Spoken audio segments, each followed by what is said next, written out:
Welcome to As Above, So Below. I am Kisha Lee. And I'm Cidnee Rich, and this is another edition of Cosmic Chat and Chill.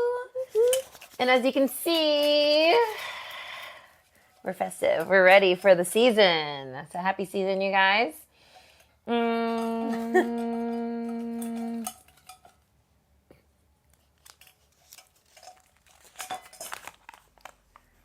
Okay, I'm going to tell you guys a secret.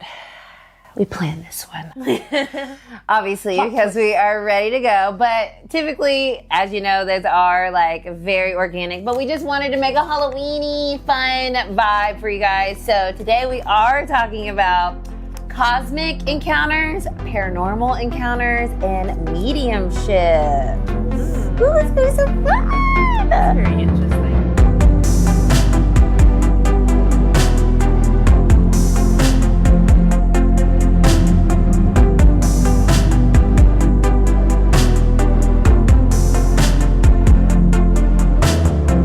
Yes. Okay, so like this is how I like literally got into this whole world is through those freaking paranormal shows on, what is it, True TV, whatever, right? I am obsessed, okay? That is when I realized, okay, you are either having some type of weird, like something's wrong with you, or there's something that you need to explore more deeply about this world, because you watch these like they're just the sunniest, greatest show. Like, yay, it's so fun. And I'm like, no, I'm watching my mediumship show. Or no, I'm sorry, I'm watching this ghost encounter show. Or no, we're on a paranormal adventure right now. Like, love all those shows. And so that's when I'm like, that's how I've always been. And I think that idea of the paranormal has been so interesting to me since I was little. I loved it. I love Halloween. I love ghosts. I love learning about it. And that's how I always knew, low key, that I would be sitting on a couch one day talking to you guys about it. So, I don't know if I really, like, I've never been into like the TV shows and movies and stuff like that. I'm like, oh, okay, it's been interesting. But it reminds me of how when I was younger and I had like imaginary friends, but it was like they didn't really always feel like they were my age. They always felt a little older. At one point, I was like, it's the spirits of Jodeci that are here with me. I was like, I don't know why I was thinking that, but I was like, well, and then now here you are years later reading on energy from people at a distance that you know, don't know, mediumship, things like that. But just being young, I just felt like there was this otherworldly connection that I had. And obviously we would call that like imaginary friends, but they didn't really seem like friends to me. They just felt like beings that were just around me. You know what I mean? So it was kind of like, oh, okay. And then eventually it's like, oh, well, now you do like readings around this and, send energy at a distance and you can read people without knowing who they are and things like that. I'm like, It's always been a very interesting topic, ghosts and so forth. But I've just never, I won't say I've had like an experience where I felt like something brush up on me. Mm-hmm. Maybe, but for me, it's come through more so with like mediumship. And like, how the fuck did I know that about this person or their situation or whatever, about their loved one that's crossed over? Or it's been like, I'm meditating and all of a sudden, like, for instance, one time Krishna popped into my head. I didn't know anything about Hinduism, deities, none of that sort of stuff. And because I grew up Christian for Cottage Park. Okay, so Baptist is what we grew up. So clearly things have changed. But I didn't know anything about Hinduism, and I just saw this blue guy was like this, and he had all this bling on, and like a little peacock feather in his hair, and he was like buff. I was like, this blue ass Mr. T? I'm like, what is that? And so it's like, I started to study, like, who is this Krishna guy? I knew how to spell his name, everything. Used to study the Bhagavad Gita, like at this ISKCON place down off Ponce or whatever. And so anyways, I used to go to their festivals and I would ask, I've been to like another Hindu temple and I would ask like, so what's up with the blue guy? And like, he showed himself to me and they're just like, really? Because there are people that devote their lives to him that he doesn't show himself to. and you know nothing about it. So like, what is that about? I'm like, well, I don't know, because I'm asking you. Y'all the Hindus in the temple. I mean, Right. I'm just a guest. And so they don't know. And I'm like, well, I guess, as many times I've tried to meditate to get an answer, I just figured, I was like, maybe that is just the story. Just that there are ways that we can connect and have these like cosmic encounters, but it doesn't necessarily have to be someone that we're already familiar with or things like that. At least that's how my mediumship's been. There have been people like, I don't know who they are. So how about you? I think that's cool too, because there's all these different realms. So wherever these gods and goddesses exist, like when you're able to kind of connect to that space. But for me, I've never had like a straight up like ghost encounter in the sense of like in my house or in someone else's house. Yeah. But I have been, there's been weird things that have happened, especially after I started kind of doing this work versus like when I was younger. Like when I was younger, I don't really recall having anything aside when I talked about my alien encounter. Anything like super paranormal when I was like younger. But once I started doing this work more is when I had more of those instances. And I remember two, like where we filmed today when I moved here. So the kitchen, when I moved into this house, it was a little weird, right? It gave me a little weird vibe. And I felt like there was like a little lady, right? Like, I don't know if like she used to live here or what, but that was the inclination that I got. I was like, this little lady used to live in this house. And one time when I was walking out of the door and I didn't have my keys. And so when I went to close the door, I don't know how it happened, but the lock got turned so that the little stopper, like the key came out, like it was out. So like when I went to close the door, it couldn't close because the lock got turned. And so when I went, it wouldn't close. And I was like, what? So then I went to check it and I was like, why didn't the door close? And I realized like the lock was turned and the key thing was out. So that's why. But then I was like, oh shit, I left my keys. Yeah. So it was like someone telling me like, hey, you don't have your keys. And like literally I couldn't close the door. And I was like, that was weird. So like I just turned the thing, the little lock went back in and I was like, okay. And then one time I was in the kitchen talking with my best friend, roommate, and her friend, and I was talking about my granddaddy's table that I have in the laundry room now, but it was in the kitchen. And it's like totally 50s. It's like a 50s diner table. So it doesn't like match the aesthetic. And I was talking about like getting rid of it or something. And the light over the table started like blinking. Wow. And I was like, oh, that's my granddaddy. Like, don't you touch my table. Right.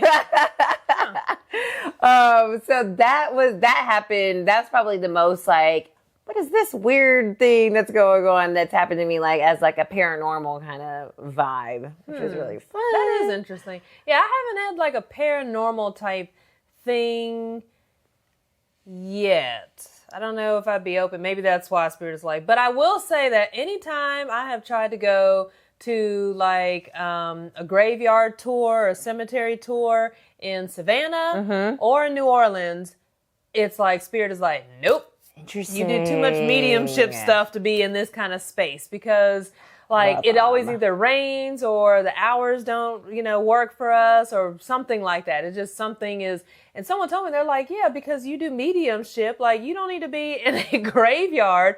However, one time I think we were in South Carolina somewhere coming back from one of my son's AAU games at the time, and there was like a plantation, and I noticed anytime I would go to somewhere like that, I get very overwhelmed and emotional. And I noticed that kind of gift, tapping into something that's unseen, that would happen when I started my like spiritual awakening, and I would go by like car accidents and crashes, and I would get so overwhelmed with emotion because I could feel like the pain and the anguish and the fear and all that uncertainty going on. And I was like, okay. And then I learned how to, use my energy tools to ground me and like clear the energy, send them love and healing and stuff like that. But it's like this last time we went to the plantation, I felt all this energy, and it was my son and 3 of his teammates there was a labyrinth. And so I had them walk, like giving thanks to their ancestors and stuff like that. And especially 4 young black men, you know, we're in the South here, and it's like this labyrinth on a plantation.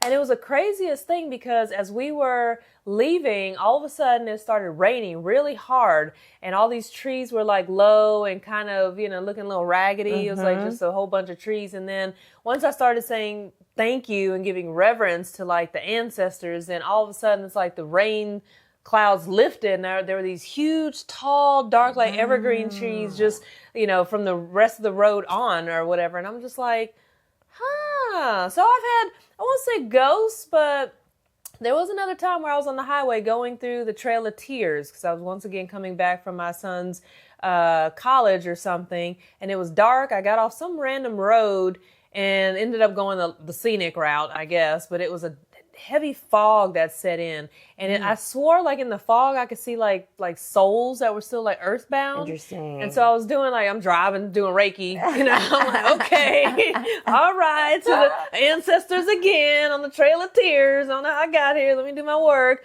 And then once again, it's like all of a sudden the fog lifted, and I felt this sense of like warmth all around me. And then like the next exit I had to get off to get back on the highway was right there. And I was just like, so maybe I have had some those are a little experiences.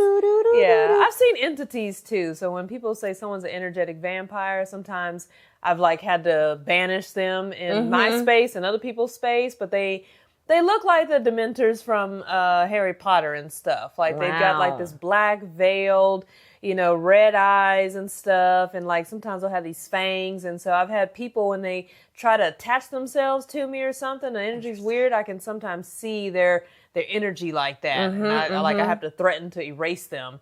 And typically they'll quit fucking That's with your you 'cause they're like, Patronus right there. Yeah, it's like, hey, okay. Yeah. You don't want none of this. All right, so... Fascinating, because I think that's like to your point about ghosts versus like ancestors.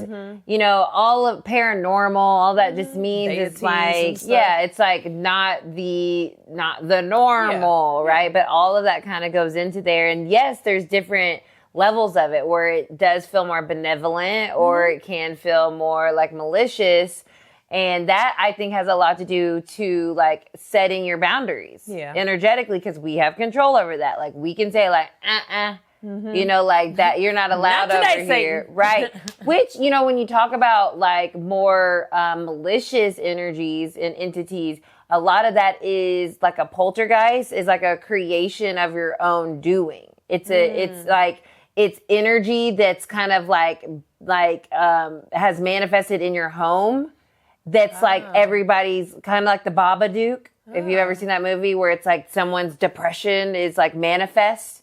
And so like anxiety, depression, anger, like that negative low frequency energy creates this entity. So the poltergeist is like an energetic kind of manifestation of like negative like energy. So that's like why a ball of negative energy, literally. So that's why it's in your house, like fucking shit up. Like it comes in, knocks things over, opens the doors, opens the counters. Yeah, because it's like that frustration or that angst. And I know a lot of times too that can be cultivated when someone is like ill, right? Like that type of energy is kind of like breeding in the house. And so it has this like density to it. But that goes back to when our energy, you know, episode that we did. Yeah. Like doing that energy work. Yeah. So especially understanding like if you have encountered something that feels like really super scary or like your house feels heavy or whatever, like your maintenance of your energy can shift that out of this space of like darkness into the light.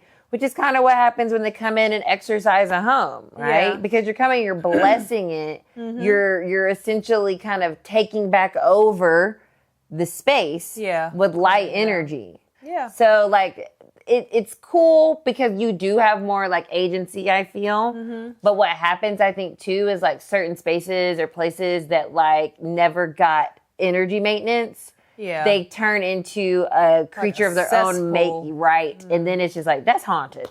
Like that is a haunted That's definitely place. what you would call haunted. Yeah. Yeah. Because that there is more like a generational thing sometimes. Or just Or land. The energy of the souls that have been like kept there for that long. It's like, they never really got the opportunity to transition properly, so and could you, I don't even want to imagine, but I could talk about this forever. Yeah, because I had a few other things.